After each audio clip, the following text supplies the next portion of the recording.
नमस्कार दोस्तों। आज का हमारा विषय है पवन मुक्तासन यानी पेट की गैस से मुक्त होना। कारण लटका हुआ पेट, पेट में फंसी हुई गैस, पाचन तंत्र का खराब रहना और इन्हीं वजह से बहुत सारी मुश्किलों का सामना करते रहना।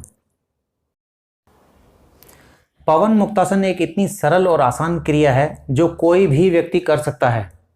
बस उच्च रक्तचाप वाले, स्लिप डिस्क वाले और साइटिका वाले इसे ना करें या किसी योग्य गुरु से सीख कर करें। आइए जानते हैं इसके लाभ क्या क्या हैं। चेहरे पर चमक आती है, रक्त संचार तेज होता है, गला, बाहें और हाथ, हथेलियां सब मजबूत होती है। हृदय और सांस के रोग में लाभ मिलता है। मोटापा कम होता है, रीढ़ की हड्डी मजबूत होती है। साथ ही सिर दर्द और चक्कर आना बंद हो जाते हैं।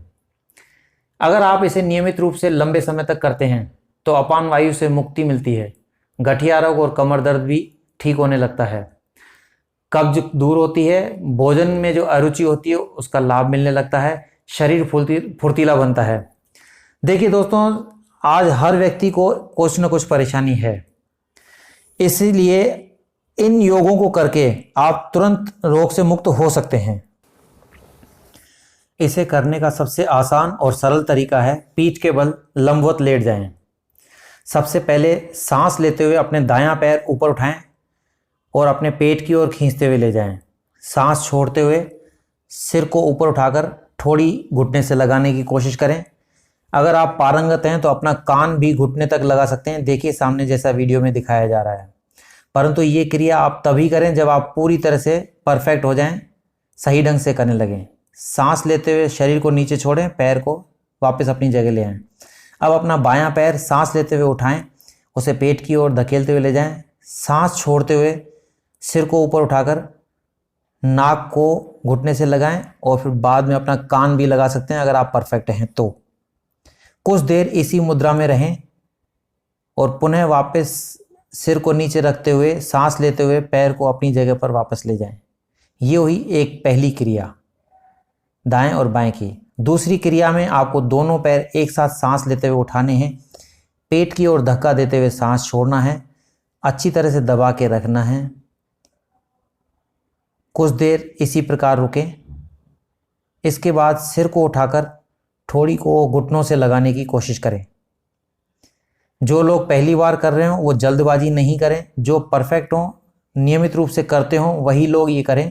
जिनका पेट बढ़ा हुआ हो उनको समय लगेगा, पर धीरे धीरे वो सब ठीक हो जाएगा। इस प्रकार से आप कर सकते हैं।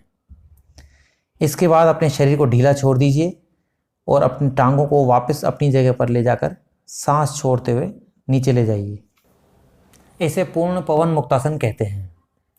जो लोग शरीर को छरहरा बनाना चाहते हैं या जिन लोगों को कब्ज ज़्यादा रहती है या जिनका भोजन हजम नहीं हो पाता है, उन लोगों को द्विपार्श्व यानी दाएं और बाएं गति रूप से क्रिया करने का कार्य करना चाहिए। इससे इन्हें लाभ मिलता है। देखिए इसमें पवन मुक्तासन पूर्ण में आकर दाएं और बाएं आपको करवटें लेनी है। पहले सामान्य अवस्था में, फिर आप तेज गति से भी इसे गतिमान बना सकते हैं। याद रखें, जब आप दाएं या बाएं होते हैं तो आपका सिर, कंधा, गर्दन, बाजू सब जमीन से छूते हुए हों। अब बात करते हैं उन लोगों की जिनकी पेट की चर्बी बढ़ी हुई हो, मोटापा हो या जिनकी टांगें पतली या कमज़ोर हो। टांगें और जांघें मजबूत बनाने के लिए, पेट को अंदर करने के लिए, मोटापा दूर करने के लिए आपको तीसरा अभ्यास करना पड़ेगा। इसमें पूर्ण पवन मुक्तासन में आकर आपको आगे से पीछे, ऊपर नीचे के लिए जंप करना होता है। देखिए पवन मुक्तासन के पूर्ण अवस्था में आने के बाद अपने सिर से धक्का देते हुए ऊपर की ओर उठना और धीरे धीरे अभ्यास करते हुए पंजों के बल बैठना।